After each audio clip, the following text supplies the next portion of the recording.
Oke, selamat malam rekan-rekan. Assalamualaikum warahmatullahi wabarakatuh. Selamat malam. Kita berjumpa kembali di Wabarakatuh. Zoominar Brand Energizing setiap hari Jumat rutin kita laksanakan. Hari ini kita ngobrolnya tentang outlet, gitu ya. Ya, seperti yang kita tahu, outlet itu adalah salah satu touch point yang cukup penting dalam kegiatan branding maupun kegiatan pemasaran yang dilakukan dalam bisnis rekan-rekan. Nah, rekan-rekan sekalian, hari ini kita datangkan ahlinya. Jadi sekali lagi bukan saya yang akan mengisi di sesi malam ini, tetapi rekan kami, mitra kami yang cukup berpengalaman terkait mendesain maupun memproduksi outlet. Saya sapa terlebih dahulu eh, Mas Robit. Selamat malam, Mas Robit. Selamat malam, Mas Sasa. Wah, sehat, Terima Mas? kasih. Alhamdulillah sehat-sehat. Alhamdulillah. Ya, rekan-rekan sedikit mengenalkan Mas Robit ini praktisi di secara umum adalah desain interior, gitu ya, dengan brand atau studio yang dimiliki bernama Azza Furniture. Nah, salah satu yang dikerjakan oleh Azza Furniture di bawah pimpinan Mas Robit ini adalah desain dan produksi untuk outlet komersial, gitu ya. Tapi Azza Furniture sendiri secara umum juga melayani beragam kebutuhan interior desain. Jadi tidak hanya berhenti di outlet, tapi kalau misalkan teman-teman ingin rumah dan rumah tinggalnya atau kantornya begitu ya atau studionya di ada sentuhan desain interior yang keren, maka kami rekomendasikan Azza Furniture dengan Mas Robit inilah orang pilihan yang tepat begitu ya. Nah, malam ini Mas Robit itu akan sharing tentang desain outlet yang bikin cuan gitu. Jadi kalau kita ngedesain outlet itu jangan cuma dapat bagusnya doang, tetapi nggak nambah untung buat bisnisnya, buat apa gitu ya. Nah, kira-kira kalau menurut Mas Robit, penting nggak sih outlet itu Mas didesain dengan serius atau dengan perhatian khusus gitu ya? Hmm, Yang pasti penting ya. Jadi kalau misalkan kita bisnis, terutama yang bisnis offline, ya kan bisnis offline seperti ya apa istilahnya ya kayak di mall, terus habis itu Hmm, makanan, minuman yang sekarang lagi hit kafe terutama ya ya, kafe, terus itu memang harus butuh sentuhan desain, oke. sentuhan perencanaan. Sudah berapa lama Dan Mas menangani eh, outlet ini bersama dengan Azza Furniture? ya, kalau Azza Furniture sendiri itu kita mulai di tahun 2018 awal. Jadi 2018 sekarang ya. sekitar 6 tahun, ya 6 kan? tahun ya. Itu Oke. dari istilahnya dari sebenarnya tidak sengaja ya kita bisnis ini ya. Jadi misalnya dulu kita nyoba-nyoba beberapa hal potensi yang untuk kita usaha, akhirnya ketemulah interior, ya kan? Ketemunya furniture waktu itu. Baik, Itu baik. kok kayaknya menarik. Ya, Tuh. Nanti siap. nanti kita kita ceritakan Oke, lah lebih panjang akan jika diceritakan lebih detail gitu ya, sharing diskusi kita dan nanti ya. pastinya akan juga dilanjutkan dengan sesi diskusi ya rekan-rekan sekalian. Baik, rekan-rekan apakah suara kami cukup jelas? Suara Mas Robi terutama yang akan memulai sharing hari ini. Ya mungkin teman-teman yang lain. Oke, Dan sudah. ini kebetulan saya di workshop ada yang lagi lembur. Wah, Kira-kira noise-nya sampai ke situ enggak, Mas Hasan? kalau di saya nggak ada noise sih Mas, tapi mungkin kurang keras dikit. Ya, mungkin dideketin ya mic-nya. Nah, Itu. makanya Oke, kita pakai siap, siap. Baik. Eh, baik, untuk tidak berpanjang lebar lagi, kami berikan kesempatan kepada Mas Robit layarnya. Monggo Mas, silakan kita mulai diskusi kita malam ini. Silakan Mas. Oke. Assalamualaikum warahmatullahi wabarakatuh, teman-teman sekalian.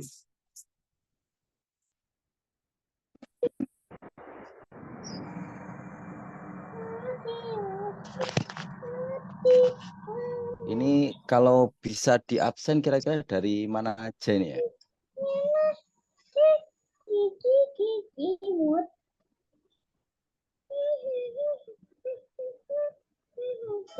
sebelum mulai ya.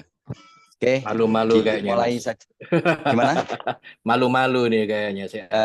Ini juga kita coba apa ya istilahnya cari nuansa baru untuk materi yang perlu disampaikan ya. Jadi semoga mungkin bisa bisa apa namanya bisa sedikit membantu atau menambah-nambah insight untuk teman-teman sekalian ya. Itu. Jadi kita mulai dari gimana?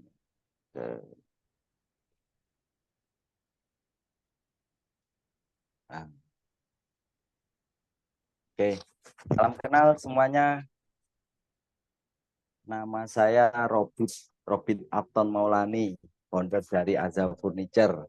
Ya, jadi kita mulai usaha ini mulai tahun 2018.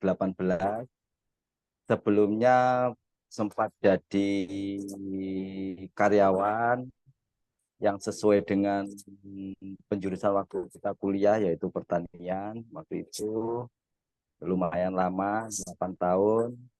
Tapi karena kepingin usaha, akhirnya kita nyoba cari-cari usaha gitu. Terus akhirnya kita nyoba-nyoba, waktu itu pernah pertanian juga, pernah buka toko ya, pernah apa ya, peternakan. Habis itu di tahun 2018 kita mulai membangun Azza Furniture dari coba-coba terima apa pesanan kecil-kecil, akhirnya kita kita mulai tertarik nih dengan usaha furniture. Tuh, akhirnya lanjutlah sampai sekarang. Tuh. Seru sih di interior, banyak hal yang baru. Bahkan dulu sampai sekarang itu hampir semuanya berubah. Tuh. Terus yang kedua saya juga mulai bangun usaha sampingan ya, Gria Vista yang basicnya konten kreator untuk pemasaran properti, dan kita juga nyoba juga untuk klinik interior sebagai konten kreator juga, dan banyak lagi yang lain karena ya apa ya passion di awal itu saya pribadi itu ingin berusaha, ingin berbisnis lah ya, tapi coba banyak sudah ada yang sempat jalan dan apa istilahnya berhenti sampai sekarang kita eksis selama 6 tahun dan insya Allah masih banyak peluang di interior ini. Itu next ya. Itu kita diskusi apa malam ini, kita mulai dari apa itu desain outlet ya. Jadi apa itu desain outlet dan pengaruhnya apa dalam bisnis. Dan yang kedua nanti kita ngomong elemen apa saja yang terkait di dalam desain outlet itu sendiri. Dan selanjutnya kita ngomong tentang psikologi pembeli. Jadi kita pasti dong ketika kita buat desain, kita kan bukan tentang membuat outletnya, tapi bagaimana kita memahami, bagaimana kita melayani, menggiring mereka mulai dari tertarik, mulai dari melihat dulu ya kan, dari beberapa misalkan teman-teman buka buka outlet di mall ini kan, yuk banyak mall. Nah, bagaimana outlet teman-teman itu bisa terlihat posisinya di mana, cara menarik perhatian gimana, menarik orang itu biar masuk gimana, habis itu menggiring orang itu buat tanya-tanya, terus habis itu endingnya pasti teman-teman kepingin kalau mereka itu nantinya membeli produk teman-teman sekalian. Dan selanjutnya tren desain interior outlet seperti apa yang sekarang lagi hit. Yang terakhir pastinya langkah-langkah dalam teman-teman itu mendesain outlet yang baik. Mungkin terakhir kita nanti sambil diskusi studi kasus kepada teman-teman apa ya istilahnya, kepingin ikut diskusi gitu teman-teman. Eh, itu ya, next itu kita sekarang ngomong definisi ya, definisi desain outlet itu merujuk pada perencanaan. Jadi tolak ukurnya adalah perencanaan. Jadi apapun yang direncanakan itu akan lebih mudah tercapai daripada tidak direncanakan. Gitu. Karena ada pepatah kan ya, kalau tidak merencanakan itu sama dengan merencanakan ke dan peran perencanaan itu terhadap keberhasilan teman-teman dalam berbisnis. Gitu. Next. Nah, ini ya, jadi desain interior, desain itu tentang perencanaan yang pasti ya. Itu gimana kita menentukan layoutnya, bagaimana kita menentukan desainnya, bagaimana kita menentukan warna-warna apa yang dipakai. Karena ketika teman-teman itu buka toko roti misalkan ya, akan berbeda ketika teman-teman itu buka kafe. Ketika teman-teman itu buka toko baju, gitu kan, akan berbeda dengan ketika teman-teman jual misalkan barang mewah. Itu pun juga akan nanti berpengaruh pada segmen apa yang teman-teman sasar. Karena pernah ada cerita ya ketika suatu saat itu ada kayak apa ya, warung pecel ya, warung pecel lah di pinggir jalan, pakai rombong kecil gitu kan, pakai rombong apa, pakai semacam kayak meja kecil, terus habis itu dia jual dengan harga yang murah, enak, habis itu ramelah dia, ya kan, rame rame rame rame sehingga uangnya banyak. Akhirnya kan istilahnya dari bisnisnya dia sudah dapat cuan yang banyak. Nah, karena cuan yang banyak itu, karena tabungannya udah banyak, dia mencoba gimana ya kalau misalkan saya pakai gerobak ini aja cukup lumayan, gimana kalau saya buka warung, nah, buat ruko yang gede biar orang yang beli nyaman gitu kan, harapannya seperti itu. Nah, dia buka warung yang bersih, yang bagus, yang parkirannya luas. Nah, ternyata malah sepi, ya kan? Nah, padahal dia sudah berusaha memberi layanan yang lebih baik dari sebelumnya, tapi kok tambah sepi ya? Itu kan pasti ada pertanyaan. Itu kan pasti ada perencanaan yang belum benar lah di situ ya. Atau misalkan sudut pandang dia waktu menentukan membuat warung itu ada yang miss. Di titik poinnya apa ya? Ya mungkin mungkin teman-teman sudah menebak ya. Jadi ketika di pinggir jalan terkesan murah, terkesan murah kan. Jadi pasarnya kan jelas. Tapi ketika dia buka warung yang cukup mewah, bersih, ya, orang lihatnya yang dulu itu seneng mampir di situ waktu mau beli, kok kayaknya harganya nanti akan berubah gitu. Itulah sedikit banyak ya. Jadi peran desain outlet itu apa ya?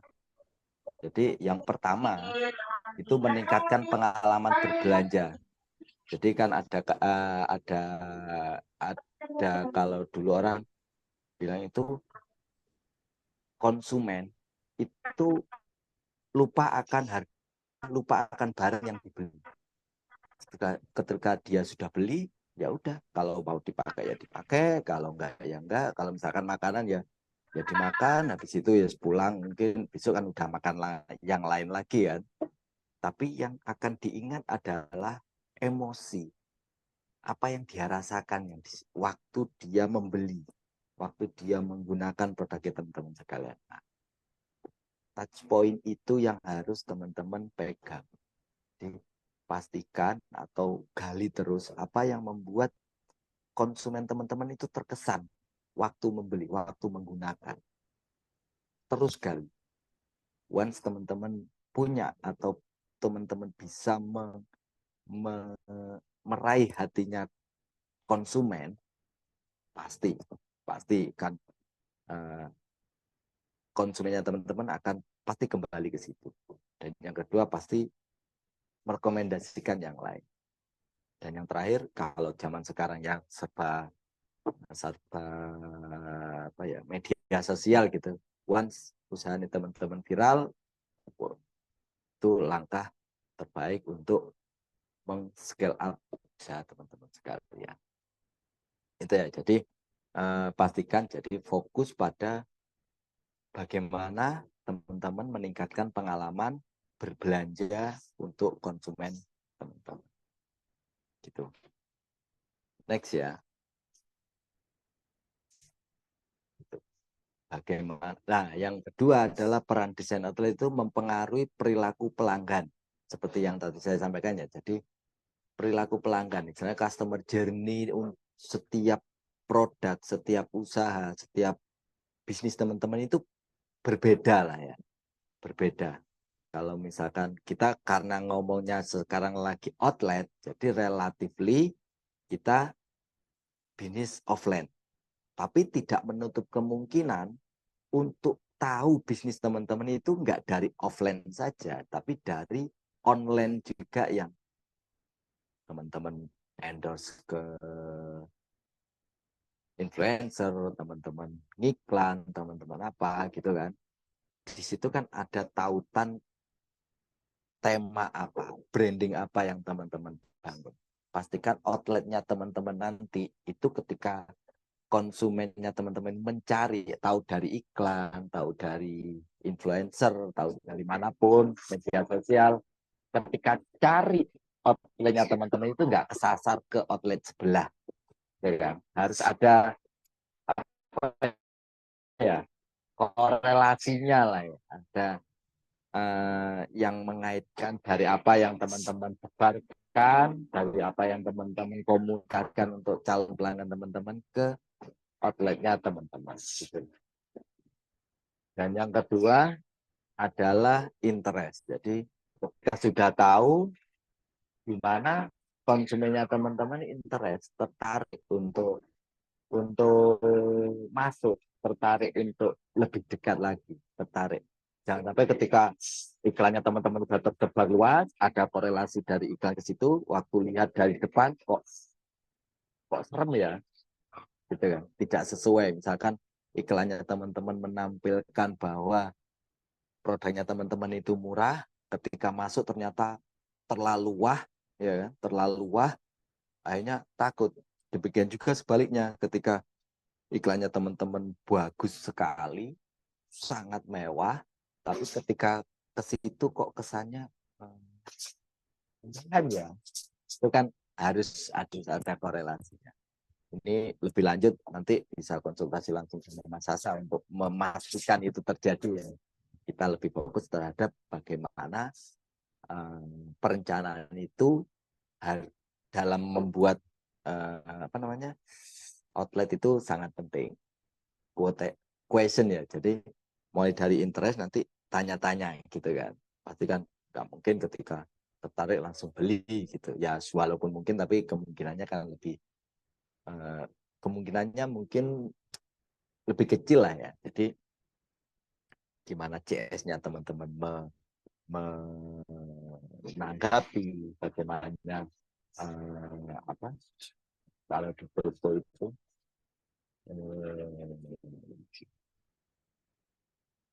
ya karyawannya teman-teman ya, front office-nya teman-teman itu menanggapi pertanyaan, berusaha memberi solusi, bagaimana berdiskusi sampai dengan pembelian.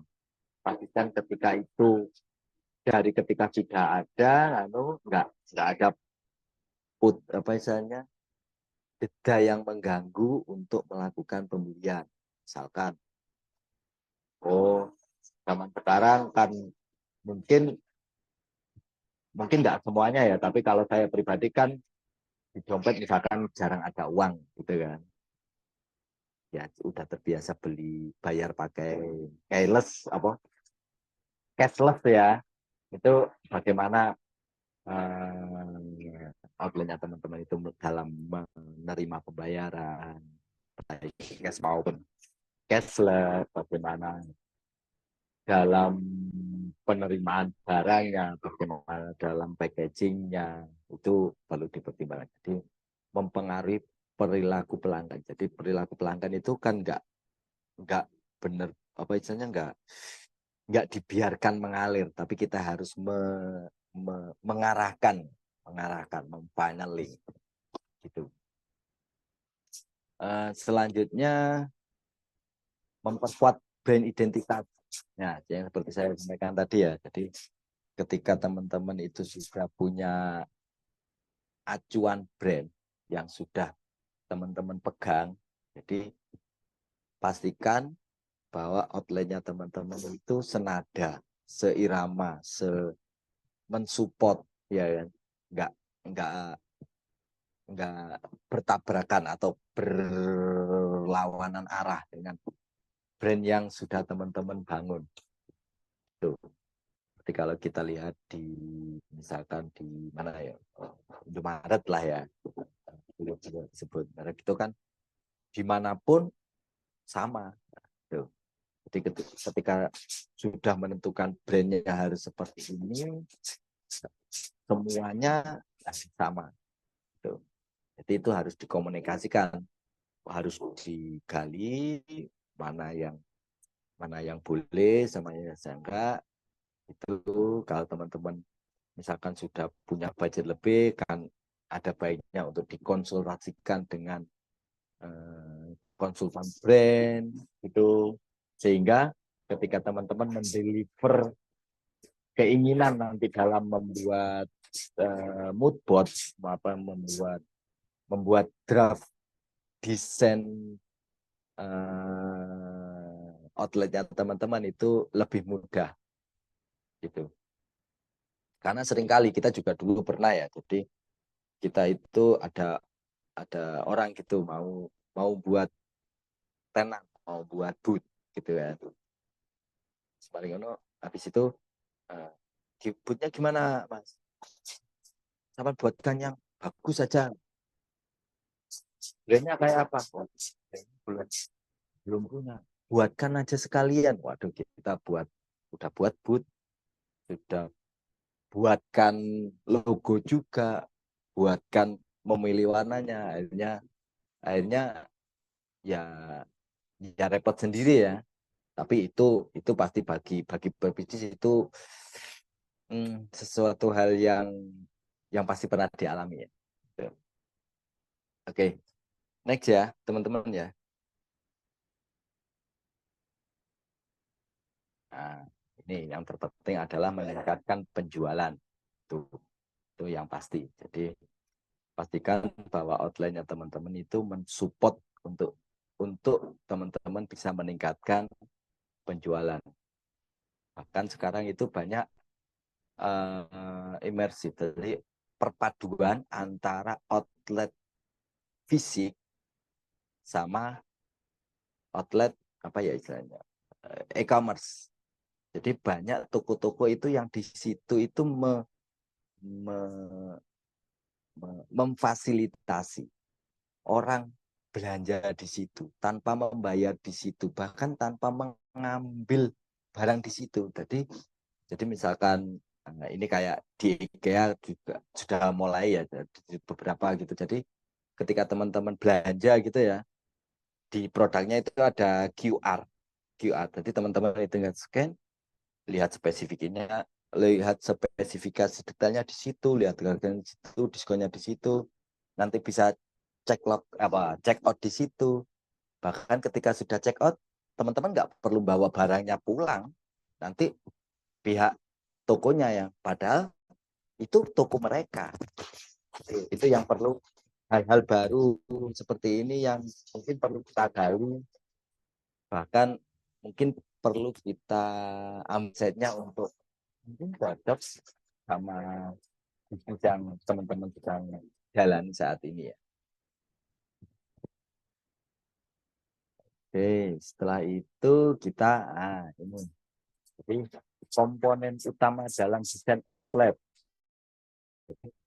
Eh, kalau di sini itu saya paparkan ada 5 hal ya.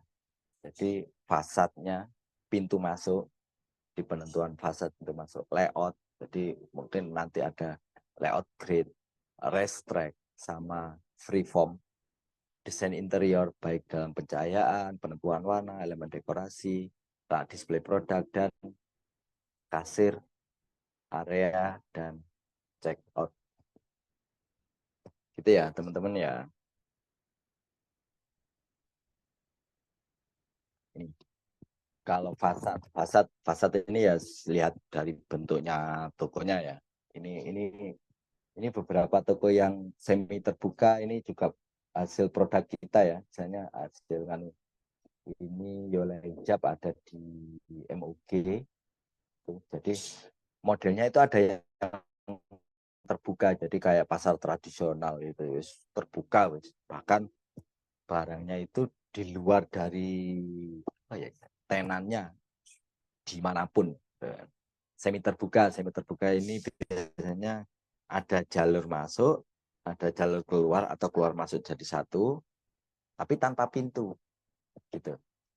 Dan yang tertutup, tertutup itu bisa tertutup biasa, atau bahkan kalau teman-teman itu di toko-toko barang mewah itu ya.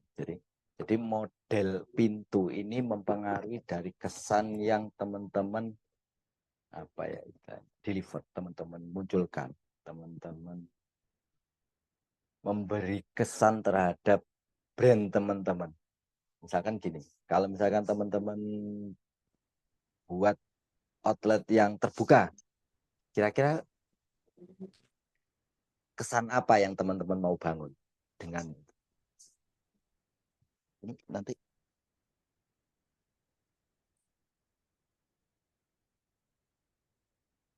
ya. Oke, jadi kalau misalkan teman-teman buka outlet terbuka, pasti kesan yang ingin teman-teman deliver itu adalah murah, ya kan? Murah. Kalau semi terbuka biasanya ya lebih membuka diri untuk orang-orang itu masuk, gitu. Melihat lebih lanjut, tanya-tanya, gitu. Tapi nggak tertutup. Tertutup ini, kalau tertutup ini biasanya memberi kesan lebih mewah, lebih eksklusif. Bahkan kalau teman-teman di apa ya, toko barang mewah itu pintunya gede, besar gitu kan. Bukanya aja harus dibukakan sama penjaga tokonya gitu kan. Pasti kesan yang ditimbulkan yang jelas kalau barang mewah ya, kalau nggak beli di sini nggak usah masuk saja deh, ya, kan gitu ya. Jadi itu yang kesan yang di, ditampilkan dari jenis pintu masuk yang apa istilahnya, yang teman-teman tentukan gitu ya. Teman-teman nanti misalkan ada pertanyaan atau apa, sanggahan, kalau misalkan kita eh, kasih masukan, langsung raise hand saja ya Mas Asa.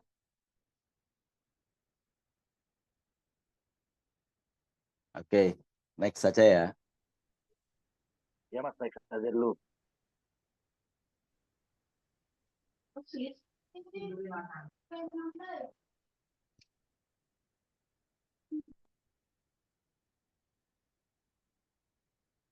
Kok nggak gerak. Oke, habis itu kita ngomong masalah layout ya, layout dan tata letak. Secara garis berat, secara garis besar layout dan tata letak itu ada 3. Bentar.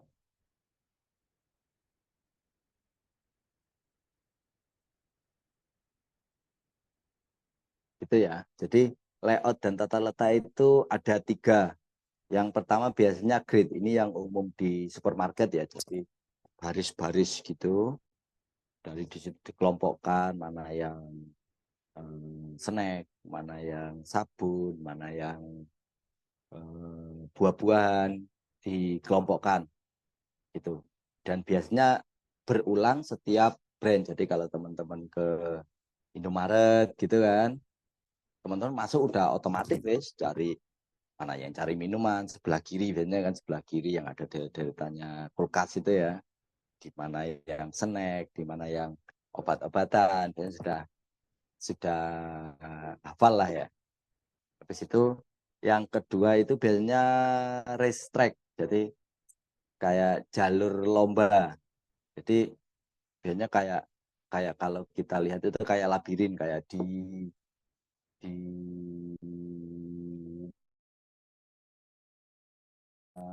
pameran, pameran expo gitu ya. Jadi kita dibuat untuk mulai dari masuk sampai keluar itu kita tidak melalui jalur yang sama. Jadi kayak sudah ditentukan gitu jalurnya ya. Tuh. Jadi fungsinya apa? Fungsinya adalah gimana pengunjung itu bisa tahu atau bisa melewati setiap tenan yang ada, bisa, dan itu diatur. Jadi jangan sampai ada yang terlewati gitu. Jangan sampai ada yang berulang. Nah, itu ada plus minusnya sesuai dengan ke kebutuhan ya. Dan yang terakhir itu free form, jadi terserah kayak pasar pasar tradisional, terserah wis teman mau ketika masuk langsung mau kemana, ketika kemana itu terserah gitu. Itu tentang tata letak. Next ya, tentang sekarang untuk komponen komponen utama untuk desain interiornya outlet itu tidaknya ada 3 ya. Dari terang mana mengkondisikan outletnya atau tokonya itu terang sehingga terkesan clean, terkesan terkesan luas, dan waktu konsumen itu mencari barang atau apa itu bisa bebas. Dan yang kedua hangat, warm atau seperti redup. Itu biasanya kalau di kafe-kafe gitu kan. Tujuannya apa? Biar kesan cozy-nya ada. Jadi yang mampir di situ itu betah gitu ya. Betah. Jadi gimana kesan cozy-nya terdeliver ke pelanggan agar kesan betah untuk berlama-lama di situ. Yang ketiga adalah sorot. Jadi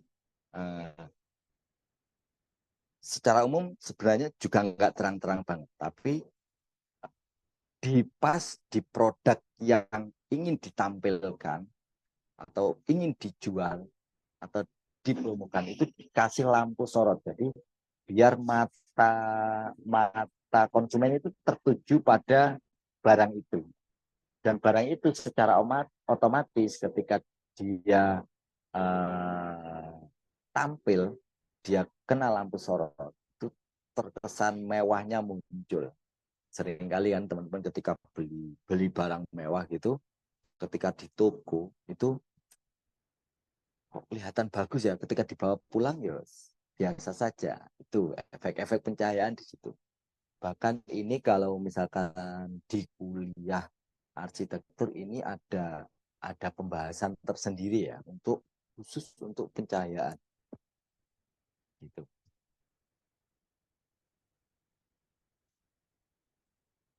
Oke, next.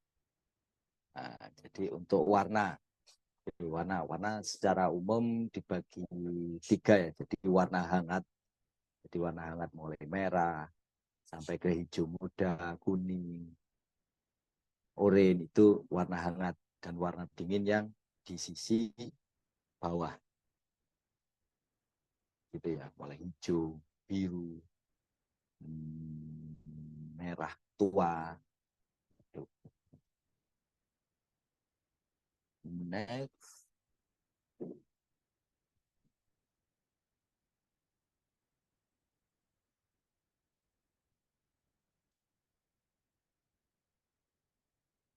Oke, komponen selanjutnya adalah rak dan display.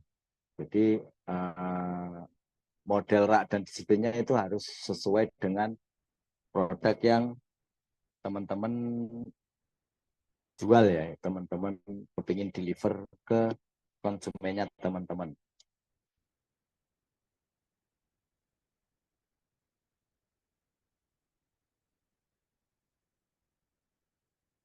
Itu Mas Asa mungkin bisa ya, yang lain mungkin ada tanggapan.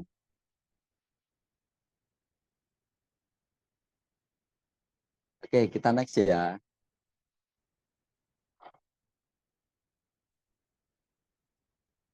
Nah, ini jadi untuk komponen selanjutnya itu adalah kasir dan area cek clock. Pembayaran di awal. Jadi misalkan kalau misalkan kafe gitu ya, kafe kan terutama untuk kafe-kafe sekarang yang mungkin menyediakan ruang untuk bersantai lebih lama di situ, pastinya ketika konsumennya datang itu diminta untuk order sekaligus uh, pembayaran di awal. Jadi ini pasti lokasinya ada di uh, pintu masuk utama. Jadi alurnya kan udah diatur, gimana di awal konsumen masuk itu langsung order dan sekaligus pembayaran. Tapi di sisi lain ketika apa ya, di supermarket gitu kan konsumennya itu silakan mencari produk yang kepingin mereka beli, biarkan mereka berlama-lama atau nanti jalurnya misalkan untuk supermarket ya mungkin buat grid, biarkan mereka berlama-lama itu, bahkan misalkan kepingin kepingin bersantai misalkan sambil bawaannya di situ, karena satu hal lagi, karena biasanya orang membeli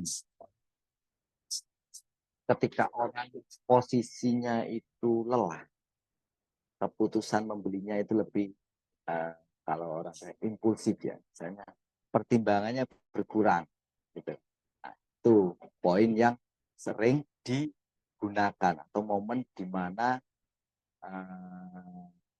terutama kalau di mall-mall itu ya, di mall-mall gitu ya, kalau misalkan ibu ke mall gitu kan seneng banget jalan-jalan ke sana sini. Nah, ketika posisi capek, posisi lelah, pertimbangan logis untuk belanjanya itu berkurang. Jadi beli aja ini kayaknya murah gitu. Jadi itu yang itu ada ilmunya sendiri, gimana mengkondisikan mengkondisikan calon konsumen itu biar uh, segera untuk membeli gitu. Buah mall menyediakan tempat bermain, menyediakan tempat istirahat, itu itu dipertimbangkan matang-matang. Terus yang satu lagi ini yang mungkin tadi sudah saya sampaikan, jadi e-commerce checkout. Jadi toko fisiknya ada, barangnya di situ juga ada.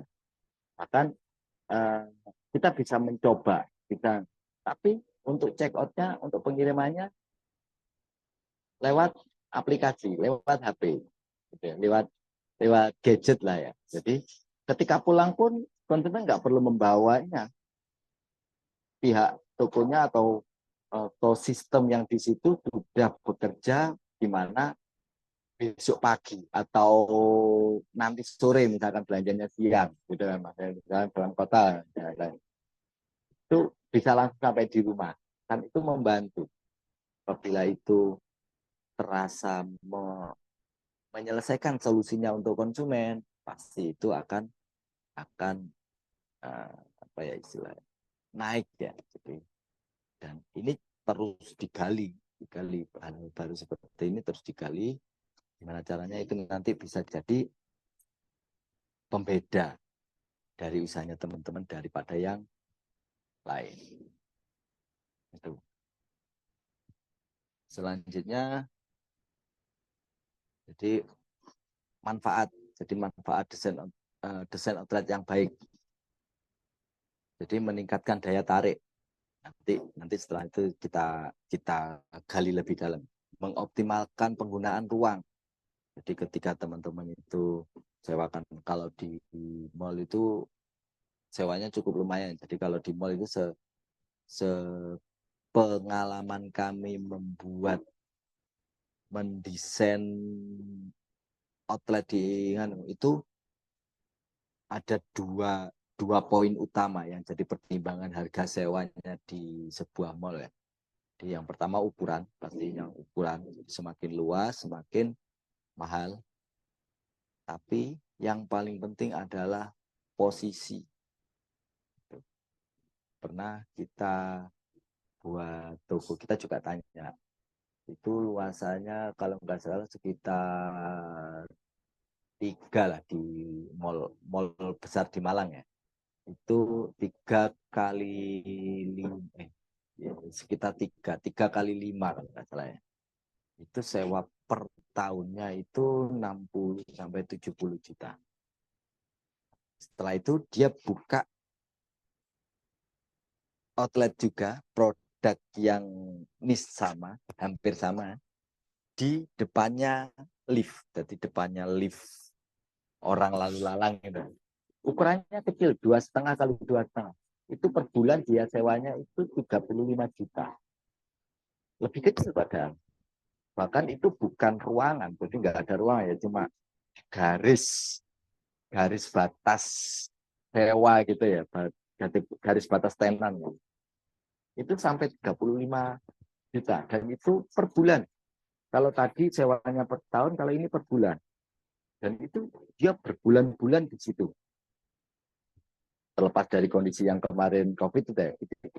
Oh, kemarin itu setelah COVID. Dan dia berbulan-bulan. Kan berarti secara hitungan masuk. Gitu ya. Itu jadi pertimbangan kita kalau di mall ya uh, traffic.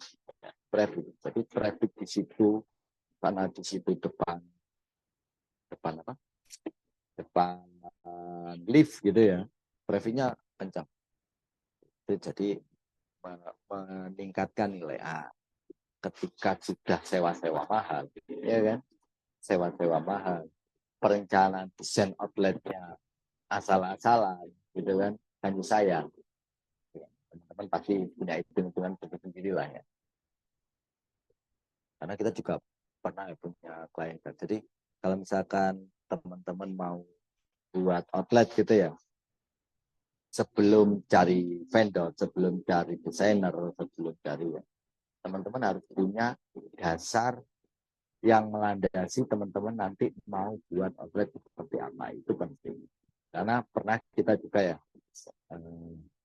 ada orang kepingin buat outlet, tapi dia apa istilahnya tanpa dasar, apa istilahnya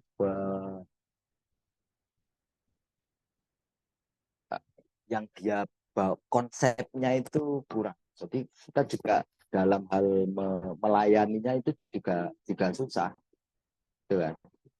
Tapi ya karena waktu itu memang dia posisinya punya modal, tapi pengalaman dalam berbisnisnya masih mau mulai mencoba lah ya.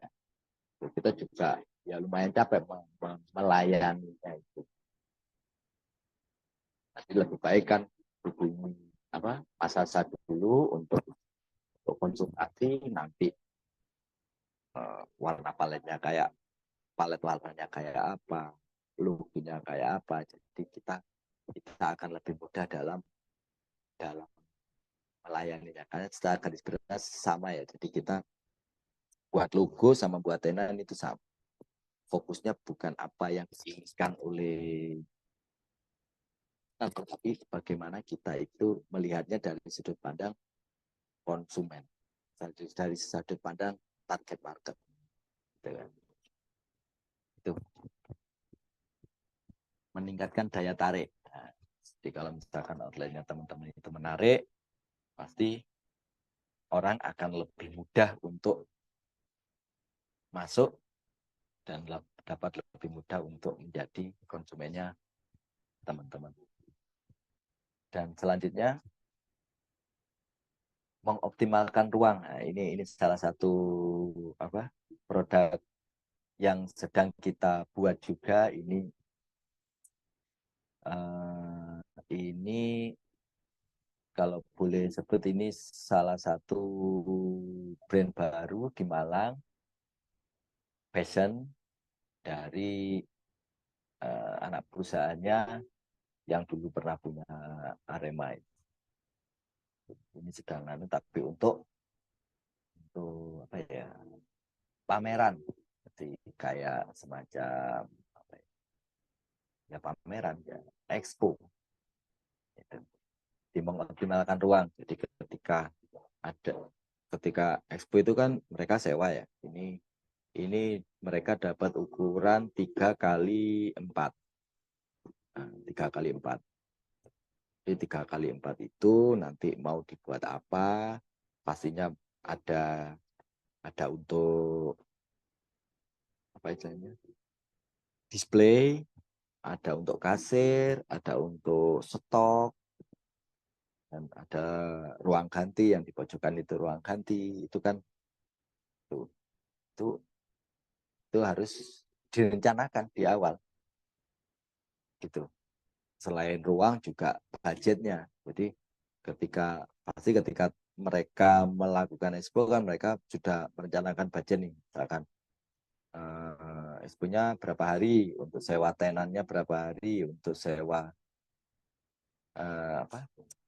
outletnya berapa hari. Jadi ini mereka sistemnya ke kita itu bukan beli.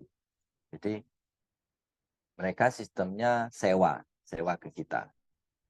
Itu. Ya mereka terbantu karena ketika produknya nggak terpakai, juga mereka nggak butuh gudang, tapi mereka akan menggunakan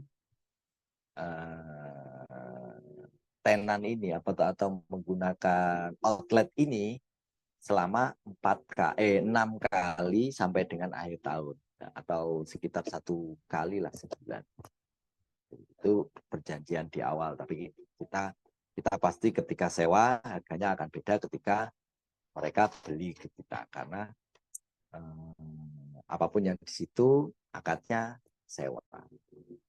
Tapi di sisi lain kita juga butuh apa ya, kepastian nanti boot ini boleh dikatakan boot ya. Jadi boot ini akan dipakai berapa kali gitu.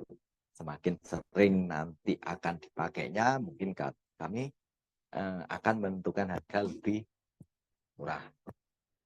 Kalau misalkan hanya sekali ya pastinya walaupun akadnya sewa, kita akan ngitungnya ya biaya produknya ditambah marginnya, dan mungkin dikurangi sama barang sisanya ketika ini nanti kembali ke kita. Jadi harganya pasti berbeda. Itu ya teman-teman ya.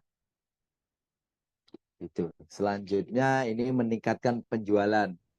Dari tadi ketika kita sudah berusaha membuat outlet yang bisa mengendalikan, mengarahkan dari yang konsumen lihat, tahu, di situ tertarik, tanya-tanya. Ketika tanya-tanya kan berarti ada ruang atau tempat atau apapun itu untuk penjaga boothnya itu hadir di situ untuk melayani. Itu kan harus dipertimbangkan di awal. Meningkatkan loyalitas pelanggan. Nah, seperti halnya yang sudah saya sampaikan tadi, jadi pengalaman yang baik akan membuat pelanggan itu kembali dan merekomendasikan, akan memviralkan. Jadi ini satu hal lagi. Jadi seringkali kita juga membuat suatu outlet yang di mana ada satu sudut itu bisa untuk pelanggan itu mendokumentasikan. Ya, kalau dulu dulu sering diistilahkan itu Instagramable ya. Tapi mungkin sekarang lebih lebih luas. Ketika dulu ada hanya sudut satu, tapi sekarang mikirnya semuanya harus bagus. Karena kalau dulu yang lagi tenar itu foto Instagram, jadi suatu sudut yang bisa difoto dan kelihatan bagus. Tapi sekarang kan yang lagi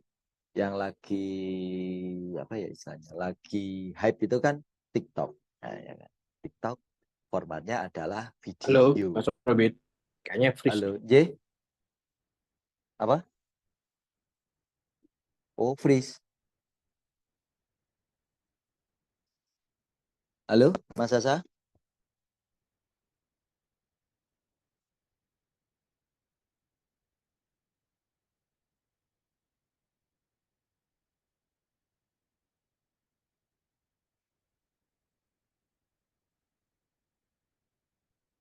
J, Mas Sasa?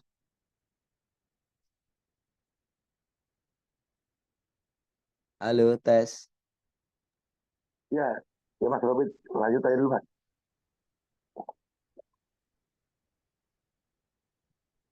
J, gimana? Ya Mas, lanjut dulu. Coba Oh, lanjut lanjut dulu. dulu. Ya,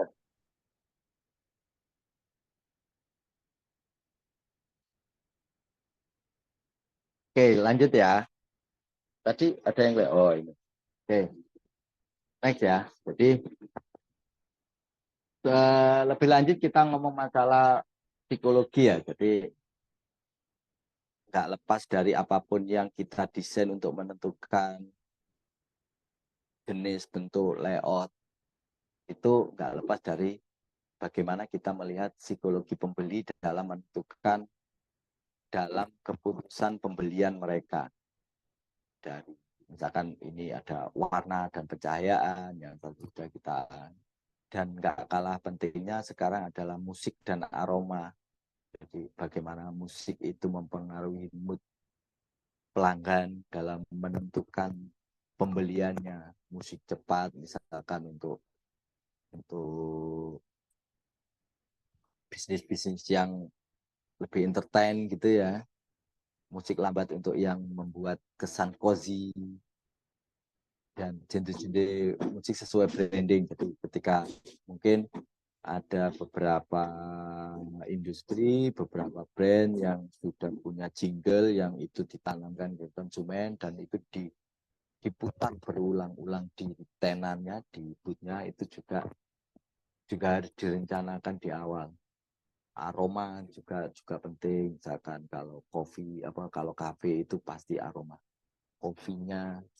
Kalau misalkan toko roti, aroma rotinya, toko parfum itu aroma parfumnya yang dimunculkan. Bahkan ketika mereka kita ngomong parfum pun kita, mungkin bisa lebih spesifik, ini parfum yang Arabika atau parfum yang feminin atau parfum itu banyak hal yang perlu dipertimbangkan, strategi penempatan. Jadi barang yang utama yang dijual ini mau taruh mana, habis itu eye levelnya. Jadi kalau misalkan kalau teman-teman punya produk gitu ya, teman-teman mau taruh di Indomaret misalkan ya, itu kan nggak asal Indomaret naruh produknya teman-teman di situ.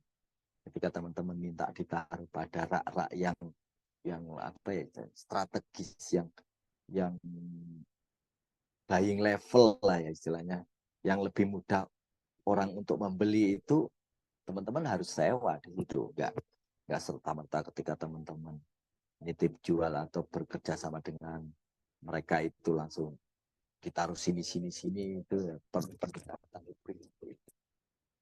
Jadi kalau misalkan teman-teman dari pihak yang punya tenan, habis itu teman-teman punya supplier yang minta prioritas untuk ditaruh tempat-tempat itu, bisa teman-teman jual juga. Gitu.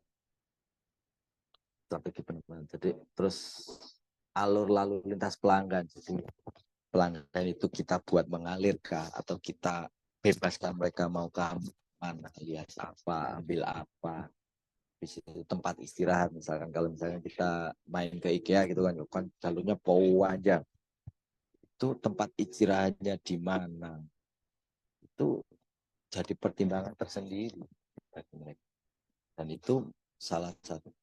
Dan ketika misalkan jalurnya dibuat panjang, ketika orang tertarik pada satu hal, mereka pasti langsung ambil aja, nanti kalau misalkan mau kembali juga males kan, ambil aja. Atau misalkan kita, biasanya kalau mereka kan sekarang lagi apa ya, menggenjot pola yang tadi ya, jadi pembelian secara imersif itu ya, dibayarnya di situ tapi pembeliannya lewat e-commerce gitu ya. Jadi mereka setelah tertarik gitu nggak perlu bawa barangnya, tinggal di tag, masukkan keranjang virtualnya, nanti tinggal, atau misal barang kecil bisa diambil di kasir atau pintu keluar gitu, apa misalnya bisa. Itu salah satu tadi penggunaan teknologi. Jadi misalkan teman-teman dua apa ya, kalau misalkan kalau kita ya interior gitu ya, kita ketika kita buka outlet, ketika kita buka stand gitu, kita kan nggak mungkin bawa barang yang gede-gede ke outlet kita juga nggak mungkin. Mungkin bawa sampel kecil, produk jadi yang kecil, yang itu mungkin sekalian untuk pajangan, tapi di sisi lain kita memberi pengalaman lebih. Bahkan ada beberapa, kita belum sampai ke situ ya, tapi ada beberapa benchmark kita untuk next ke depan itu sudah menyediakan VR dalam memberi, misalkan calon pelanggannya itu kepingin kitchen set gitu ya, mereka pakai VR-nya gitu, dia sudah bisa membayangkan bahwa sekitarnya itu adalah dapur, di mana nyucinya, di mana ambil bahannya, di mana menggorengnya. Nah, itu sudah kelihatan di situ. Itu salah satu yang mungkin perlu dipertimbangkan untuk bisa diaplikasikan ke usahanya teman-teman. Next ya.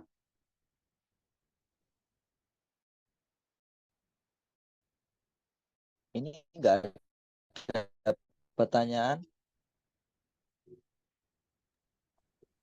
Aman Mas Robin. Nanti ada sesinya. Mungkin masih penasaran ini. Lanjut Oke. dulu, lanjut dulu. Oke. Masih penasaran ya. Oke, siap. Oke, tren desain outlet. Jadi saat ini itu meskipun meskipun secara sadar atau tidak sadar kita ikut di situ karena lingkungan sudah membuat kita di situ. Di desain outlet yang pertama itu yang sekarang lagi adalah pertimbangan untuk keberlanjutan dan ramah lingkungan. Terutama kalau masalah interior ya. Jadi interior. Jadi kalau dulu itu, kalau pertimbangan masalah keberlanjutan di hal interior ya, terutama yang saya sendiri alami ya. Jadi dulu itu kan produksi lemari gitu pakai kayu jati, kayu Kalimantan, kayu yang misalnya umurnya panjang. Ketika once ditebang, dipanen, itu butuh 150 tahun, 100 tahun untuk bisa seperti itu lagi. Makanya sekarang yang lagi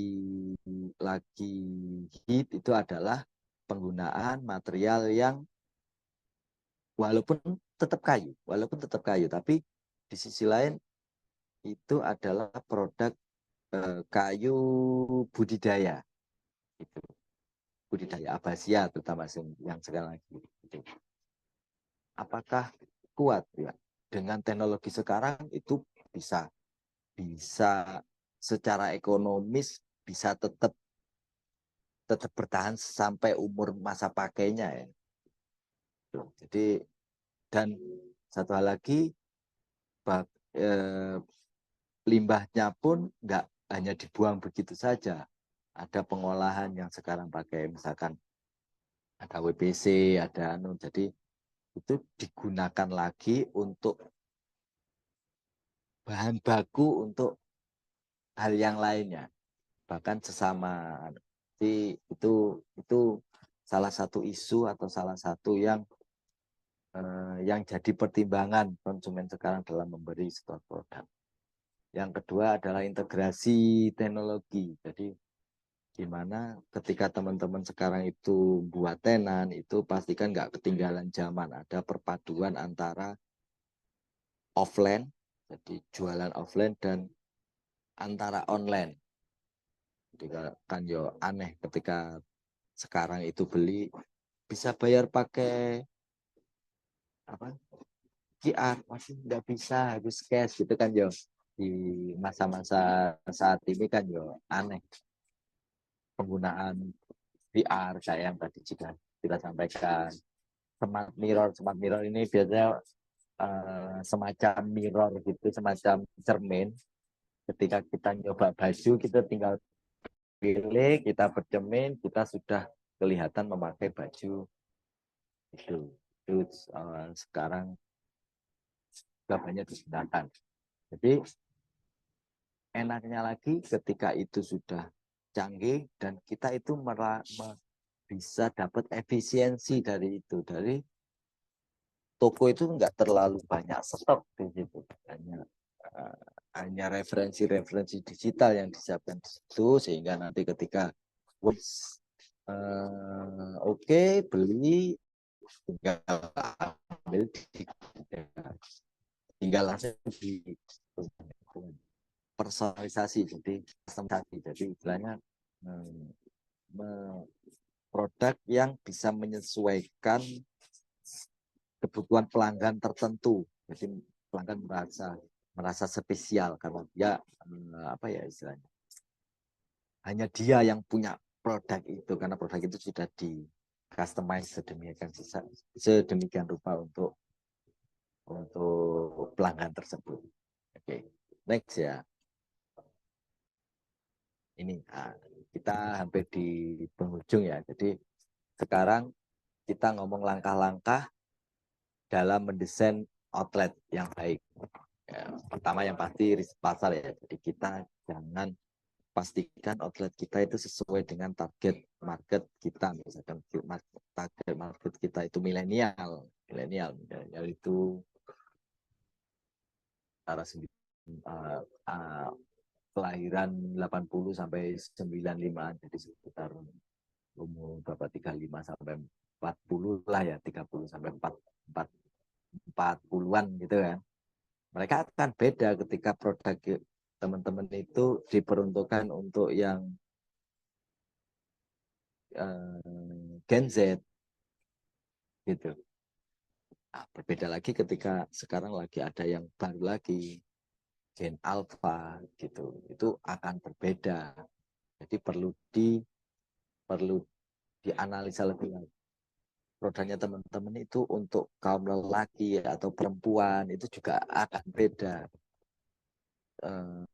Teman-teman buka outletnya itu di Malang atau di Surabaya itu juga akan beda. Makanya banyak hal yang perlu dipertimbangkan.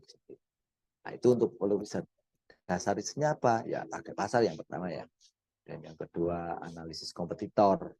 Jadi, kita jangan sok-sokan menjadi pionir gitu, walaupun pionir bagus ya, tapi kita harus melihat apa ya istilahnya, orang lain itu sudah melakukan apa aja, apa yang bisa kita tiru dari mereka, apa yang nggak boleh kita, adakah unexpected, jadi apa ya istilahnya, kebutuhan yang belum tercukupi, itu jadi poin tersendiri untuk bisa kita gali, untuk kita wujudkan di outlet.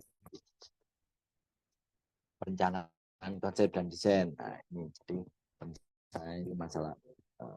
Oke, kita cari profesional yang membantu kita untuk membuat desainnya.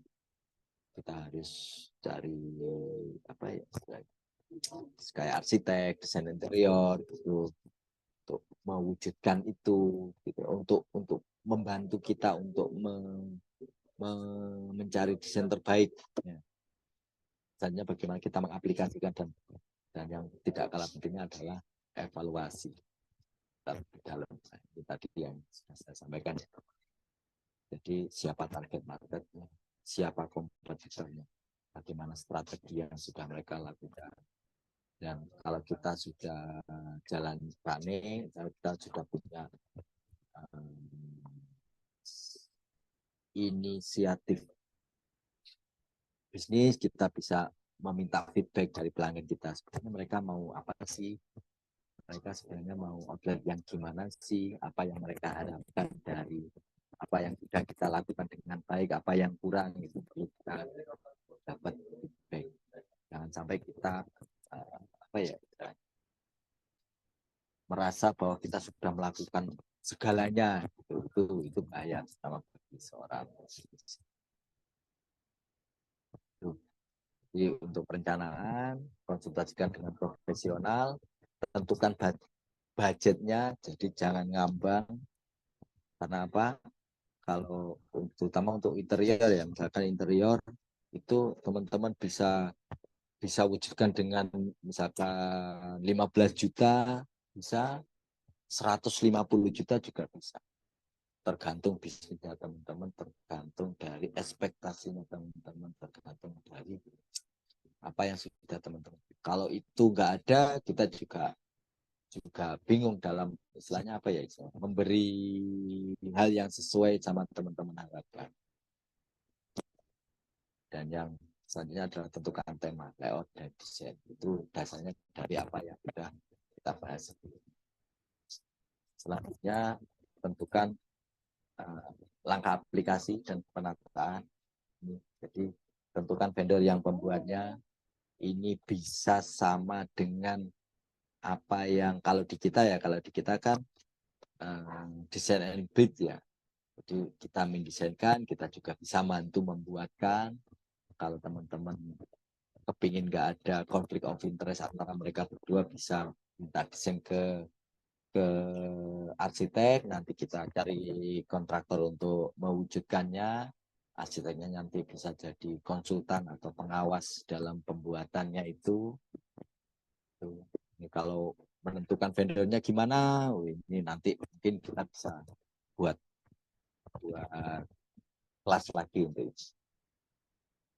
Nah, pembuatan dan supervisi, jadi selama pembuatan dan oleh vendor kita harus supervisi, dan tapi di sisi lain biasanya kan ya beda ya, kita proses pembuatan sama sudah jadi, dan itu pihak vendor juga tahu prosesnya. Biasanya kita kok gini mas, tapi kalau pertanyaan itu sering kali terucap dan itu di awal-awal, di pertengahan, biasanya vendor juga bingung karena pastinya beda ya dalam proses dan setelah finishing. Harus butuh pemahaman lebih. Setelah itu penataan dan setup, jadi ditata, di setup, mungkin bisa kalau punya waktu untuk pembukaan itu bisa dengan model soft opening, jadi dibuka dengan cari feedback itu mungkin di slide selanjutnya. Nah, opening soon, belum open tapi sudah beroperasi untuk cari feedbacknya, minta feedback. Jadi pelanggan yang awal gitu, kita habis beli, kita gimana perasaannya ketika masuk, apa yang kurang, apa yang sudah berjalan dengan baik, dan setelah itu evaluasi dan penyesuaian.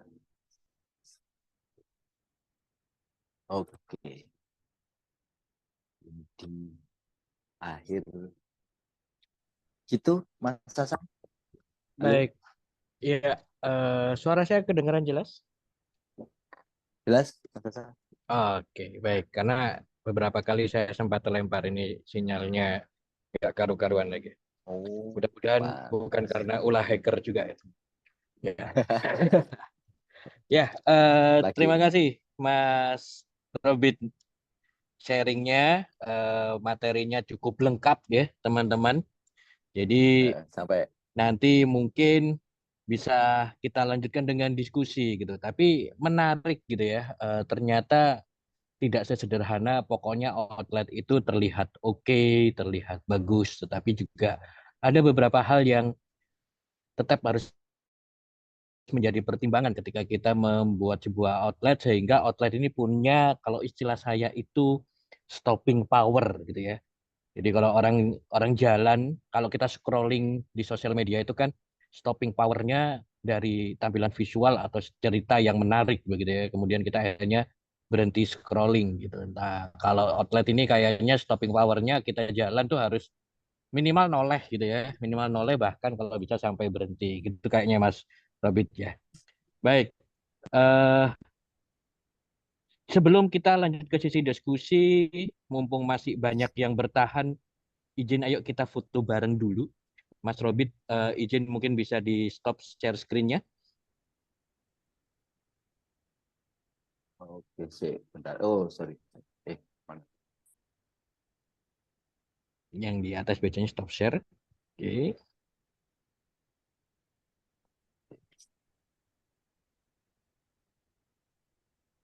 Eh, bentar. Dari situ nggak bisa. Eh, Oh, ada. Mbak Oke, Fani? siap. Oke. Oke, siap. Mungkin di remove pin Mbak Fani bisa dibantu. Tiga di atas itu remove pin dulu supaya semua peserta terlihat.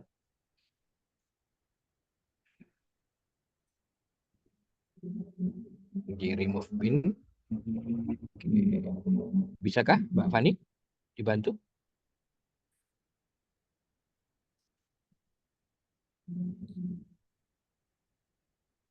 Oke, apakah sudah terlihat semua, teman-teman? Sudah. Sudah ya, Mbak Fani, bisa dibantu untuk share screen. Oke, pose terbaiknya teman-teman, mohon berkenan untuk open cam. Ini nutupin nih. Oke, siap. Saya hitung 1, 2, 3. Oke, sekali lagi. Ya, 1, 2, 3. Baik, sudah Mbak Fani? Aman? Aman. Oke. Baik, kita lanjutkan. Nah, silakan jika ada yang ingin ditanyakan rekan-rekan. Mungkin bisa langsung raise hand atau open mic begitu ya. Atau kalau bisa juga melalui kolom chat. Sambil menunggu mungkin pertanyaan pertama dari saya nih Mas Robit nih. Mas Robit, kalau di era saat ini gitu ya, menurut Mas Robit ini pertanyaan pertama saya. Ini kan semuanya serba digital begitu ya. Sebetulnya kalau kita mau jujur belanja itu kadang lebih banyak itu kan kita melakukan secara online gitu. Mungkin kalau kita ke mana begitu itu hanya fokusnya jalan-jalan bukan belanja. Nah, dengan kondisi seperti itu menurut Mas Robit keberadaan outlet ini gimana? Masih dibutuhkankah atau justru ini membantu dari online? Tadi mungkin aku kalau nggak salah dengar sempat disebut diulas sedikit ya sama Mas Robit. Mungkin bisa diulang dikit Mas, supaya ini penekanannya buat teman-teman nih supaya ada kesamaan dan mungkin nanti kalau ada yang nggak setuju bisa bisa kita diskusikan begitu ya.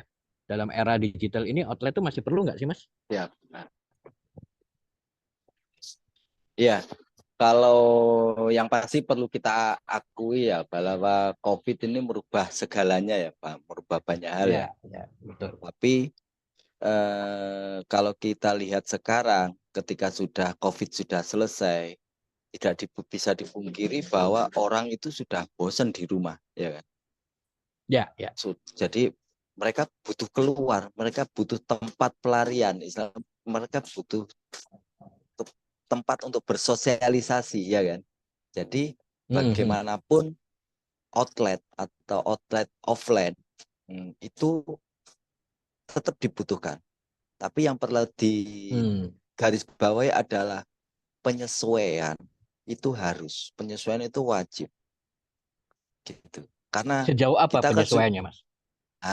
ini yang menarik ya. Jadi sekarang itu seperti yang sudah tadi sempat saya kulik dikit ya. Jadi Hmm. immersive Jadi belanja gabungan, pengalaman gabungan antara pengalaman offline dan online. Orangnya di situ, tapi belanjanya lewat HP.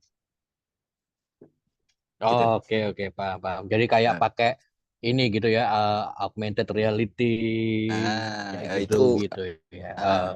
jadi kayak ada produk gitu ya, ada produk, ada barcode-nya di situ ya kan. Kita kalau kalau dulu kita misalkan beli susu gitu kan kita lihat kandungannya gitu. Sekarang kan juga nggak musim itu, bahkan tulisannya kan kecil. Bahkan sekarang sudah banyak produk yang nggak ada itunya, tapi ketika kepingin tahu lebih lanjut tentang info produk itu kan tinggal di scan barcode-nya, kita lihat di situ itu gimana produk ini, komposisinya apa aja, harganya berapa, diskon apa yang itu kita di situ. Bahkan check Iya, out-nya iya. bisa lewat HP, padahal kita posisinya di store di toko. Bahkan lagi ada Mungkin sekarang kayak yang ini yang ya Mas ya, kayak restoran-restoran itu kan ya, jadi kita pesen itu scan barcode kemudian sampai melakukan order gitu ya, eh, nggak perlu apa ke istilahnya, kasirnya di ke situ. kasir gitu kan gitu ya, tiba-tiba sudah nanti pesanannya datang kan gitu ya. Padahal kita Oke, di oke, situ, oke. kita nggak perlu ngobrol sama apa ya, penjaga tokonya, penjaga kafenya, kita nggak perlu ngobrol, tiba-tiba kita dapat aja di situ. Ya, kalau misalkan teman-teman di sini ada yang bisnis kafe, kayaknya itu menarik untuk diadopsi lah ya. Jadi orang datang di situ, tapi kita ordernya pakai aplikasi, kita ordernya pakai GoFood. Padahal kita ada di situ. Ya, ya, ya. Bahkan satu hal lagi yang ini lagi gencar ya, di luar negeri misalkan di jalan-jalan gitu ada semacam apa ya istilahnya. Dan kita ada di stasiun misalkan ya, tapi di situ ada semacam apa ya istilahnya kayak banner brosur gitu, di situ ada barangnya, kita sambil jalan-jalan, kita sambil belajar kerja, tapi kita bisa sambil sambil belanja di situ sekalian, itu juga sesuatu hal yang baru dan banyak sudah diadopsi. Ya, Di ya, ya. Ya, saya juga pernah lihat sih ya, Mas. Jadi bagaimana mensinergikan teknologi dengan outlet fisik gitu ya, di mana eh, yang mereka aplikasikan itu adalah virtual tour, pakai kacamata itu. ya. Nah, jadi kayaknya cuman masuk ke satu satu outlet ruangan yang sangat kecil gitu, tapi kemudian ketika menggunakan kacamata itu kita bisa melihat bahwa di situ sebetulnya terpajang banyak produk, dan ketika kita ada yang diinginkan kita bisa langsung melakukan transaksi gitu ya, lebih tahu lebih banyak tentang produk itu dan kemudian melakukan transaksi. Oke. Itu bisa juga ya Azza bikin kayak gitu ya? Bisa. Bahkan sekarang Bisa lah. aplikasi desain yang bisa membantu kita untuk membuat apa ya istilahnya 360-nya itu bisa Pak. Terutama kalau Oke. misal di produk kita ya, misalkan interior gitu ya, rumahnya kondisinya kosong saat itu, tapi ketika kita desainkan, dimunculkan visual 360-nya, kita bisa berasa rumah kita sudah ada interiornya full sesuai desain yang sudah dibuat. Tapi itu Siap, siap. sudah Nah, itu rekan-rekan. sudah Ya, jadi kalau nyari yang bisa bikin kayak gitu nggak usah jauh-jauh ya, sudah Azza sudah bisa gitu. Jadi nggak cuman sekedar sharing ini berarti eh, integrasi antara teknologi dan outlet fisik ini, Azza juga sudah bisa menyediakan jasanya itu. Menarik, menarik, menarik. Ya, baik. Adakah yang bertanya dari rekan-rekan yang lain? Silakan. Bisa open mic atau melalui kolom chat. sudah paham semua. Iya, sudah paham semua. Memang tadi penjelasannya sangat sangat lengkap, aku bilang gitu ya.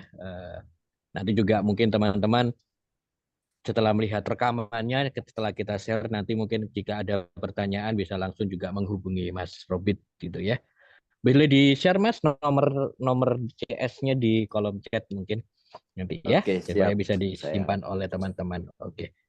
Ya, eh satu lagi pertanyaan, Mas. Jadi kalau nggak ada pertanyaan berarti sudah bisa kita akhiri gitu ya.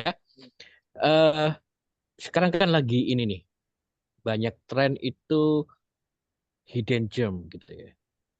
Jadi mana? justru yang di hidden gem. Jadi yang Oh, dicari itu hidden gem. tempat-tempat yang Paham.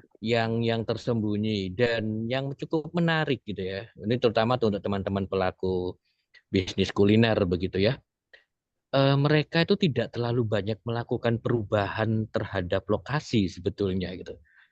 Ya, jadi pertama yang justru yang dicari yang agak tersembunyi gitu ya, harus masuk-masuk atau gimana gitu ya. Dan yang kedua kadang eh, perubahan-perubahan yang dilakukan pada site gitu ya, pada lokasi itu justru dibuat senatural mungkin mempertahankan bentuk aslinya gitu. Yang kalau dilihat orang itu kalau mungkin biasa kita lewati sehari-hari itu tidak menarik gitu ya.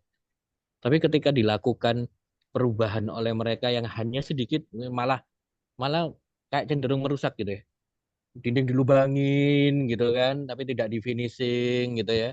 Kemudian mungkin hanya penambahan-penambahan tempat duduk dan segala macam, tapi tetap mempertahankan set aslinya. Itu kalau dari sisi eh, Mas Robit sebagai pelaku itu tren seperti apa ya? Dan apakah itu akan bertahan lama ini?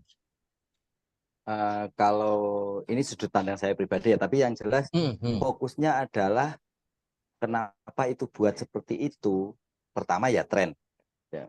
Saya bisa hmm, bilang hmm, itu memang lagi tren, ya kan. Jadi banyak pelaku usaha yang menunggang itu. Yang kedua, pengalaman apa yang dibangun, yang ingin dideliver oleh business owner ke pelanggannya itu. Jadi ketika pengalaman di situ takjub lah ya, takjub itu apa ya, cozy juga, eh, penasaran.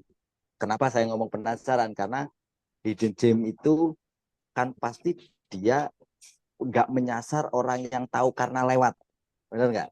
ya, ya. Pasti rata-rata mereka tahu karena dari media sosial, ya kan? Karena ada upaya untuk memviralkan tempat usahanya, gitu kan? Jadi, nah itu kalau ngomong masalah itu, jadi pengalaman yang kepingin mereka bangun, yang mereka mereka ingin berikan ke pelanggannya itu memang konkret seperti itu. Dan selanjutnya apakah ini akan berlangsung lama? Sebenarnya kalau menurut saya pribadi ini kan apa ya, tren ya. Jadi tren itu pasti Hmm, akan berubah ya kan. Tapi untuk berapa lama pun saya pribadi belum punya gambaran pastinya ini akan bertahan berapa lama. Tapi yang jelas karena ini tren pasti akan berubah. Yes. Kalau menurut gambaran saya sih ya 5 tahun lagi ketika generasinya berubah, kan generasi kalau kita ngomong generasi kan rata-rata sekitar 15 tahun ya. Nah, itu ya, ya, ya. pasti di situ generasi selanjutnya pasti mengharapkan sesuatu yang beda kan. Hmm, Apa hmm, mereka hmm. sesuatu yang baru atau mengulang dari apapun yang dulu pernah terjadi itu Pak. Itu dari saya, Ya, dari pandangan saya pribadi. ya, karena memang Gen Z ini salah satu karakternya adalah mencari identitas gitu ya. Yang Jadi mencari back to root istilahnya, balik ke akar sehingga ketika ada satu tempat yang mungkin kesannya bisa mengingatkan kembali begitu ya.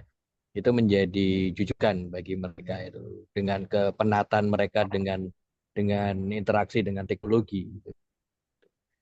Oke, oke, oke. Menarik, menarik. Masuk, Baik, kesempatan masuk, terakhir rekan-rekan. Ada pertanyaan? masuk nggak suaraku? Oh, oke. Silakan, silakan. Halo, terdengar jelas suaranya? Monggo. Ya, bisa lebih dekat, Mas? itu kayaknya ada yang bertanya ini. Oh ya, ada di chat. Oke, yang open mic dulu, yang open mic dulu. Silakan. Halo. Oi, Halo, halo, jelas suaranya? Mas. Jelas, jelas. Oke. Ya. Jelas, mau tanya nih Mas Robit, tadi kan terkait Mas Robert bilang tren. Kalau eh, fenomena ini Mas, kita lihat ya, terutama di Malang, itu kan ada banyak rumah makan yang punya konsep interior bagus, itu malah yang tenggelam karena tren Mas. Kalau misalnya kita lihat berapa tahun yang lalu kan ada abnormal. Abnormal itu kan desainnya bagus, cozy juga, ya. Itu juga bertahan paling nggak sampai 5 tahun. Sebelumnya juga mungkin di Malang ada apa namanya kayak Monopoli Cafe, ya. Monopoli Cafe, terus ada Cafe Legend, Legend Cafe, terus juga dari Jenaka. Itu juga malah yang cozy-cozy dengan desainer yang bagus. Malah kayaknya tidak apa ya, malah bertahannya nggak terlalu lama. Gitu. Ketimbang yang model-model kayak Mas Hasan bilang di Jam tadi, gitu. Kalau kita lihat di wilayah-wilayah, ya nggak usah, inilah makan-makanan pinggir jalan gitu ya, jual lalapan gitu. Itu kan lebih lebih bertahan lama Mas. Itu di depan rumah saya tuh jual lalapan 15 tahun ya masih rame. Itu gimana Mas Robit mungkin ada insight Mas buat pelaku kuliner juga. Ya, ini sama sama kayak yang di chat ini. Yang di chat juga bertanya itu tadi, Mas mau buka langsung mewah atau bagaimana? Karena tadi katanya sempat ada juga sebuah studi kasus kecil pinggir jalan ketika akhirnya pindah ke tempat yang lebih mewah kok malah sepi begitu ya. Ini kan hampir sama dengan yang ditanyakan eh, Mas Berry Prima. Ini saya kenal aslinya ini, tapi nggak apa-apa kita pakai nama Berry Prima biar kelihatan berapa tua dia. Ya, eh ya, gimana Mas Robit? ya. Apa yang Kalau perlu dipertimbangkan berarti ya gitu. ya, kalau menjawab dari pertanyaan Mas Berry Prima tadi kan, kenapa kayak toko apa kafe abnormal kayak beberapa dulu yang sempat tenar itu kalau saya pribadi ya melihat pertama di samping tren juga apa ya sisi internal dari bisnis mereka sih. Maksud saya uh, dulu mereka bisa membuat itu sedemikian besarnya, tapi tiba-tiba mungkin ketika mereka besar, ketika pelanggannya udah banyak yang hadir, tapi di sisi lain uh, apa ya mewujudkan untuk pelanggannya balik lagi ke situ itu relatif kurang. Jadi ketika apa ya istilahnya kebutuhan akan penasarannya sudah terpenuhi ya sudah gitu kan. Jadi dorongan untuk menarik kembali pelanggannya itu kan kurang gitu. Jadi secara bisnis, tapi di sisi lain banyak bisnis-bisnis yang serupa apa ya sekarang juga juga muncul lagi hal yang seperti itu kayak Tomorrow Cafe. Konsepnya hampir sama, cuma mungkin beda palet warnanya ya. Konsepnya sama, tapi itu. Nah, tapi di sisi lain hal yang paling mempengaruhi kenapa bisnis ini bertahan, yang pertama adalah siapa target marketnya. Mungkin sekalian jawab pertanyaan dari Mas Heri ini ya. Jadi kenapa pecel yang tadinya di pinggir jalan itu ramai ketika buka sesuatu yang bagus itu sepi? Karena yang judul jadi pelanggannya waktu berjalan itu merasa asing dengan lokasinya yang baru gitu. Demikian juga ketika Mas Heri ini mau buka usaha yang serupa atau misalkan definisikan dulu target marketnya siapa, yang mereka inginkan itu seperti apa. Misalkan kepingin jual pecel dengan harga 15.000 atau misalkan bahkan yang pinggir jalan itu di bawah 10.000 gitu ya. Itu ya jangan buat warung yang mewah walaupun modalnya besar ya jangan buat warung yang merah. Yang mewah pasti orang yang lihat itu nggak mungkin mengira kalau pecelnya itu murah gitu kan. Tapi ketika target market yang sudah disasar adalah kalangan atas misalkan ya jangan asal-asalan, harus mewah. Jualan pun harus di range harga yang mereka bisa terima, karena kalau orang orang yang mewah terus habis itu tokonya mewah, mereka juga akan curiga ketika sampean jual produk dengan harga yang murah gitu kan. Tentukan dulu target marketnya, definisikan dulu apa yang mereka inginkan, positioningnya seperti apa, baru buat outletnya itu akan seperti apa. Itu mungkin menjawab Mas Siap, Heri. siap. Mungkin jawaban ini. Ada pertanyaan lain, Pak Heri? Apakah sudah cukup jelas begitu? Jadi mungkin sedikit membantu juga bahwa satu yang pertama adalah ketika kita merubah sebuah cultural dalam model bisnis kita, itu pasti akan berpengaruh. Pengaruhnya ada dua, mengurangi atau menambah audiens. Jadi kalau misalnya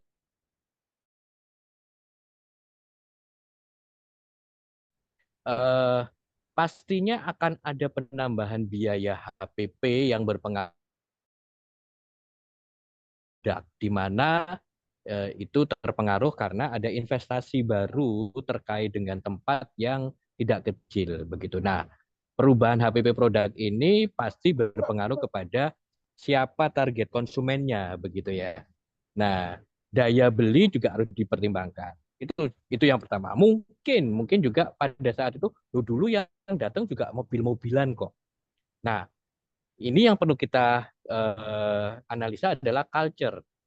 Jadi justru yang mobil-mobilan kadang mencari tempat yang senatural, seasli, yang kemudian itu hilang ketika muncul sebuah inovasi, dianggap inovasi gitu ya, tapi justru menjadi sebuah bumerang karena menghilangkan beberapa hal yang mungkin menjadi tujuan dari konsumen gitu. Saya ada beberapa contoh, beberapa warung justru berhasil dengan tetap mempertahankan beberapa aspek. Nah, aspek apa yang dipertahankan itu melalui sebuah riset yang mendalam tentang apa sih tujuan konsumen hadir dan datang ke tempat kita.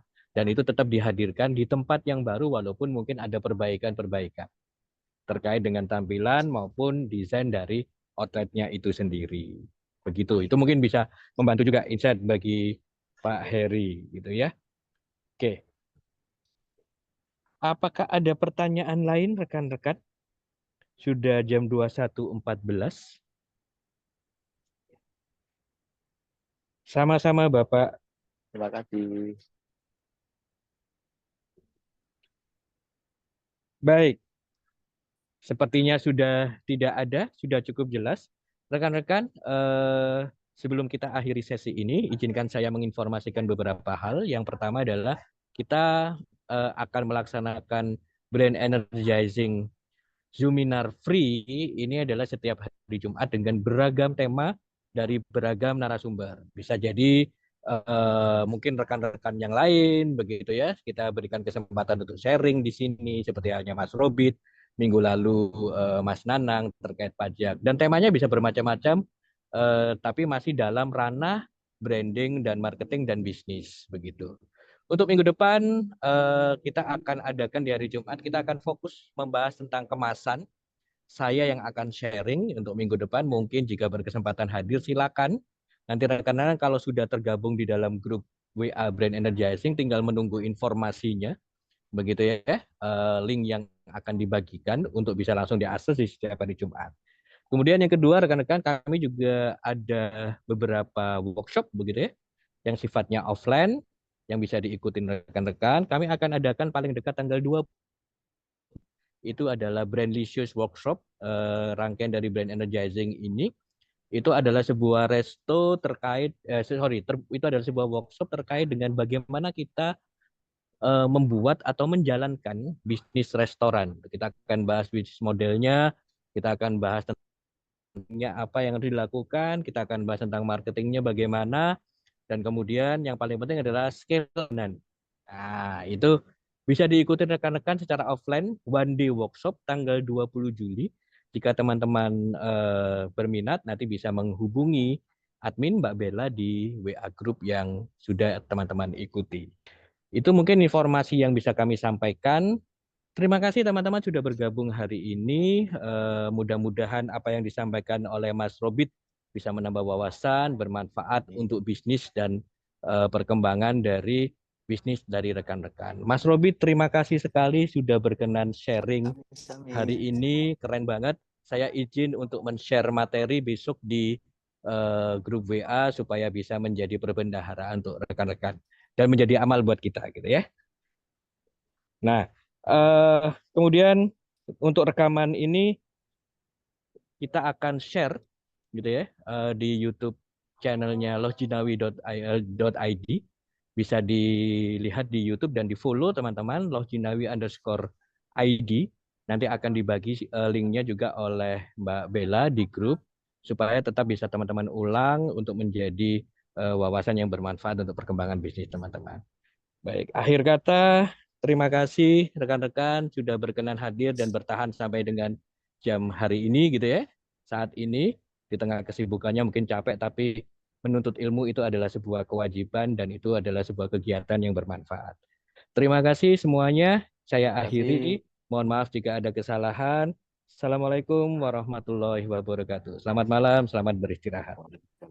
Terima kasih. Assalamualaikum.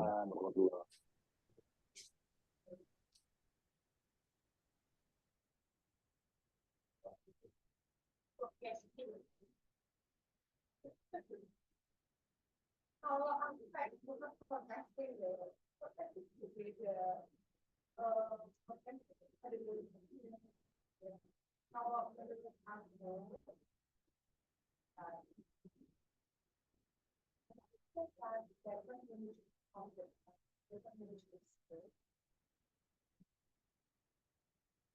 kalau